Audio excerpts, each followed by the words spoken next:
Bienvenue sur Africa 24 dans cette nouvelle édition du QG Weekend. Voici les titres de l'actualité.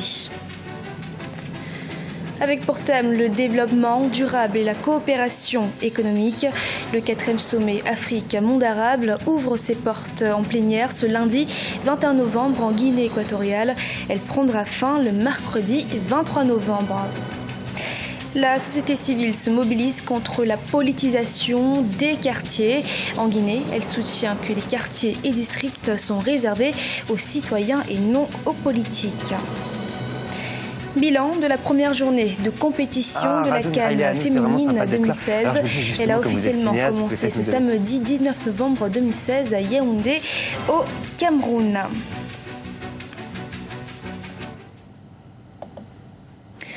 Malabo, la capitale équato-guinéenne, abrite à partir de ce lundi 21 novembre le 4e sommet afro-arabe, l'occasion pour les chefs d'État et de gouvernement d'Afrique et du monde arabe d'élaborer des stratégies à l'effet de consolider les liens historiques, économiques et géopolitiques entre les deux peuples frères. Corinne Kandem. Le 4e sommet afro-arabe s'ouvre en plénière ce lundi 21 novembre 2016 en Guinée équatoriale. 67 pays africains et arabes vont se réunir à Malabo, la capitale équato-guinéenne, pour ce sommet sous le thème « Ensemble pour le développement durable et la coopération économique ». Le sommet mettra un accent particulier sur des domaines prioritaires comme la recherche scientifique, le terrorisme, le financement du développement, la sécurité alimentaire, le développement agricole et la migration. Ils discuteront également du suivi de la mise en œuvre des résolutions qu'ils ont adoptées au cours de la 3e session qui s'est tenue au Koweït en novembre 2013. Certains chefs d'État semblent déjà avoir une stratégie précise pour leur pays. Nous avons un continent qui a d'énormes potentialités, mais qui a vécu des moments très difficiles. Et vous avez aussi un monde arabe qui a beaucoup de moyens. Donc vous voyez que notre union fera en sorte qu'effectivement les moyens qu'ils amènent chez nous, ce n'est pas pour nous donner gratuitement. Au contraire, on va essayer de les positiver. On va essayer de faire en sorte que tout le monde en gagne. Comme disent nos amis chinois, gagnant-gagnant. Donc le monde arabe, nous avons une coopération avec l'Afrique qui va grandissant. C'est une très bonne chose. Et je pense que le sommet de Malabo, effectivement, sera l'occasion, concrètement, de voir, moi, qu'est-ce que je propose pour que ces pays-là, qui ont les moyens, viennent investir aux Comores pour qu'effectivement, ils en gagnent et que moi, j'en gagne. En effet, les pays participants avaient signé lors du 3e sommet une déclaration appelée « Déclaration du Koweït ». Les différentes délégations avaient plaidé pour l'accélération d'une intégration économique entre les pays arabes et le continent africain en quête d'investissement. La déclaration de Koweït engageait également ses signataires à renforcer la coopération et la coordination pour combattre le terrorisme sur toutes ses formes afin de créer un environnement propice à la prospérité et au bien-être des personnes dans les deux régions. Nous devons contribuer à mettre en place les piliers du partenariat afro-arabe auquel aspirent les peuples de part et d'autre. L'évolution des moyens de transport entre les pays africains pour réduire les distances, le développement des secteurs vitaux, comme l'agriculture, constitue la soupape lorsqu'il s'agit de sécurité alimentaire en Afrique. Dans le monde arabe et en Afrique, ce sont des priorités absolues si l'on veut préserver notre indépendance. Ce sommet qui prend fin mercredi 23 novembre devra adopter un programme triennal de 2017 à 2019, structuré autour de 3 composantes, politiques, économiques et sociales. C'est la première fois qu'il se tient au sud du Sahara. Les 3 premières s'étant tenues au Caire, en Égypte en 1977, à Sirte en Libye en 2010 et au Koweït en 2013. En Afrique du Sud, la commission chargée de fixer les salaires dans la fonction publique a recommandé de ne pas augmenter les salaires des ministres et du président Jacob Zuma pour l'année 2017. Cette mesure doit permettre d'économiser plus de 6,5 millions d'euros d'argent public dans l'année à venir. Il faut rappeler qu'une augmentation de salaire de 5% avait été accordée au président Jacob Zuma en 2015, une décision qui avait fait polémique. En Guinée, les organisations de la société civile sont décidées à lutter contre l'application des accords politiques du 12 octobre 2016, notamment le point relatif à l'organisation des élections locales. Ils sont déterminés avec les partis politiques favorables au mode de désignation des chefs de quartier et de district.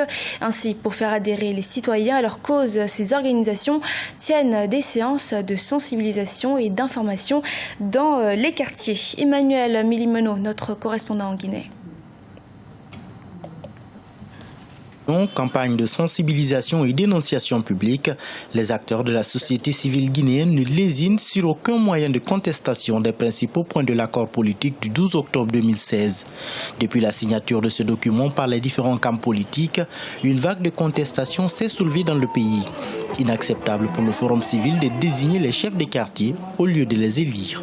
On propose un accord en violation des lois du pays et aussi à contre-courant des aspirations des populations. Il est inadmissible de voir que nous continuons à nommer les chefs de quartier, les chefs de district dans ce pays-là, vers une sanité. Des campagnes de proximité sont lancées auprès des populations en vue de préparer la riposte. Pour l'instant, l'accord devra encore passer devant la Chambre des députés pour avoir force de loi, mais en attendant, les acteurs de la société civile s'organisent à la base. Nous allons nous engager dans la sensibilisation au niveau des populations pour que les autorités qui vont être nommées, si elles sont nommées, qu'elles ne soient pas écoutées en toutes choses concernant en tout cas la gouvernance qui peut être amenée à proposer au niveau local. Nous les défendons parce que nous défendons notre signature. Nous voulons que ces accords soient mis en œuvre et j'espère que le président de la République qui s'est engagé solennellement à veiller sur l'application des accords ne manquera pas à son devoir. La lutte contre la politisation des quartiers et districts regroupe l'ensemble des plateformes de la société civile guinéenne. Même si elle a assisté aux échanges qui ont abouti à cet accord en qualité d'observatrice, la société civile appelle désormais de vive voix à la non-application du point relatif à la désignation des conseils de quartier et de district. En Guinée-Bissau, Umaro Sissoko Embalo a été nommé Premier ministre. Le président José Mario Vaz a annoncé sa nomination vendredi 18 novembre en début de soirée. Sa nomination a intervenu 4 jours après le limogeage du gouvernement dirigé par Bassirou Dia pour tenter de sortir le pays de sa crise. La Guinée-Bissau a un nouveau chef du gouvernement. Vendredi 18 novembre, le président José Mario Vaz a annoncé la nomination d'Umaro Sissoko Embalo comme Premier ministre. 4 jours seulement après le limogeage du gouvernement de Bassirou Dia, le chef de l'État tente ainsi de sortir son pays de sa crise politique, née des divergences des cadres du parti au pouvoir, le Parti africain pour l'indépendance de la Guinée et du Cap-Vert. Le député du PAICC refusait de siéger au Parlement, empêchant son fonctionnement. Je pense que c'est une crise assez grave.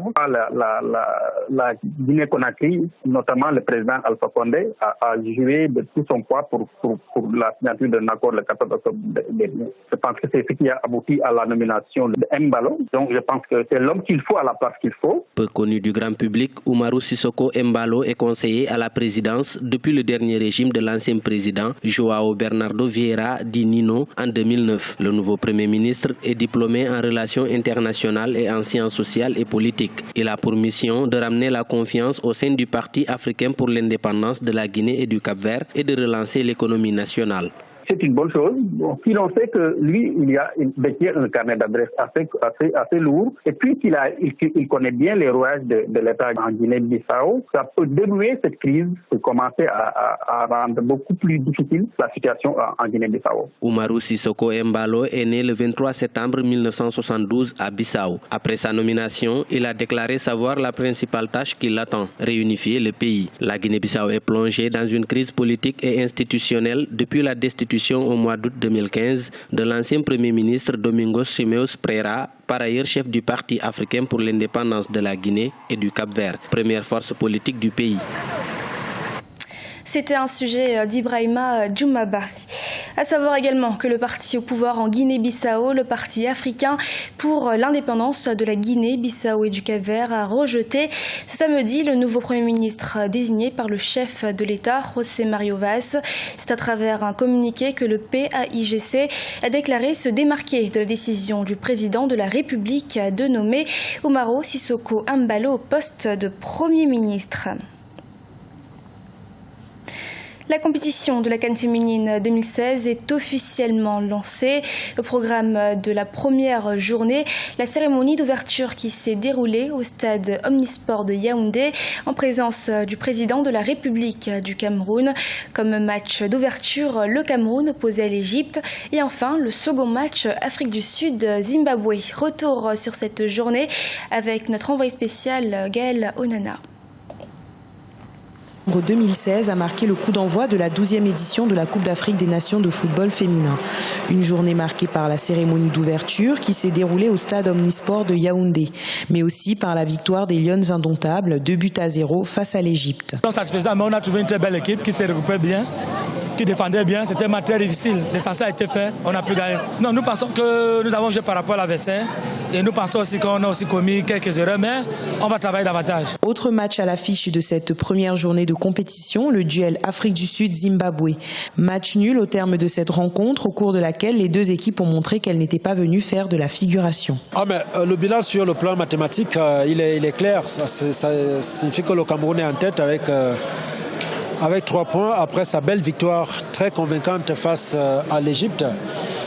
L'Afrique du Sud et le Zimbabwe s'étant séparés sur un score de parité, vont devoir batailler très dur pour la deuxième journée pour espérer passer en demi-finale en engrangeant un ticket pour la suite de la compétition. La compétition est donc bel et bien lancée. Ce sont en tout 8 équipes réparties en 2 poules qui vont s'affronter en 16 rencontres durant ces 2 semaines sur le sol camerounais.